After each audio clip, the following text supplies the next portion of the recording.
अगर हम मुस्लिम ना होते आपके हिंदुस्तान में तो बीजेपी का तो खाता ही नहीं खुलता। आप चेक रिपब्लिक में निखिल गुप्ता बैठा है, लेके आओ ना उसको। कुलभूषण यादव पाकिस्तान में बैठा है, लेके आओ ना। कतर में हमारे फौजी बैठे, लेके आओ ना उनको। अरे कहाँ तुम्हारी देशभक्ति है? अरे निखिल गुप्ता को लाओ, इस कानून में इस्तेमाल करो, मगर वो नहीं बोलेंगे। ये बांग्लादेश की बात बहुत करते हैं, बांग्लादेश का जीडीपी हमसे बेहतर है, और वही नहीं, हमारे यहाँ के बच्चे 9,500 वहाँ पढ़ते हैं और उनके सिर्फ 2,000-2,600 बच्चे यहाँ पढ़ते हैं। मैं आज जद पे हूं तो इतना खुशगुमान न हो, चराग सबके बुझेंगे, हवा किसी की नहीं। हम डरे नहीं हैं, हम सिर्फ सरकार से अपील कर रहे हैं कि हमें अपना समझिए, हम आपके अपने हैं, इस देश के नागरिक हैं, और आप ताकत में है। संख्या बल के आधार पर बिल हो सकता है आप पास करा लें, लेकिन आपको यह बात समझनी पड़ेगी कि हम तो वो तारीख हैं, जहनों में रहना है जिसे, कागजी पुर्जे नहीं जो फाड़ डाले जाएंगे।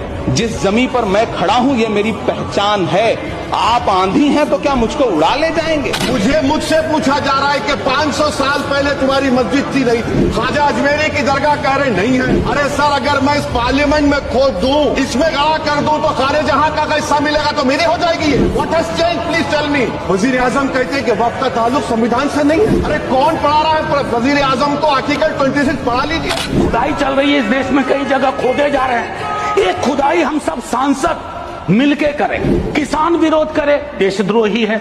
विद्यार्थी विरोध करें, नौकरी के लिए नौकरी मांग रहे हैं आपसे, और कुछ तो नौकरी भी नहीं मांग रहे हैं, परीक्षा समय पर कराने की मांग कर रहे हैं। आप कह रहे हो अराजक है, नक्सल है। 14 का चुनाव, 19 का चुनाव, 24 का चुनाव, जवाहरलाल नेहरू नहीं आ रहे हैं, विपक्ष आ रहा है, कांग्रेस आ रही है। 100 साल आप चुनाव जीतेंगे, लेकिन नेहरू को फिर भी वहां खड़ा पाएंगे। मंदिर बना दिए, हमने ये बना दिए, आप अपनी पीठ थपथपाते रहे। मोदी जी की गारंटी है करके जब उन्होंने कहा तो आप सभी ने तालियां बजाए, बेंच को बजा बजा कर अपने हाथ दुखा दिए। मैं आपसे एक सवाल करना चाहता हूं, आंकड़े आपके ही है, आपने एग्जामिनेशन सिस्टम को तो क्लियर कर दिया है, नौकरियां कितनी है ये बताइए। हाईली क्वालिफाइड बच्चे आज क्लर्क की, चपरासी की नौकरी के लिए अप्लाई कर रहे हैं कि आज पढ़े लिखे बच्चों की हालत ऐसी हो गई है कि पढ़ो फारसी और बेचो तेल, ये हालत हो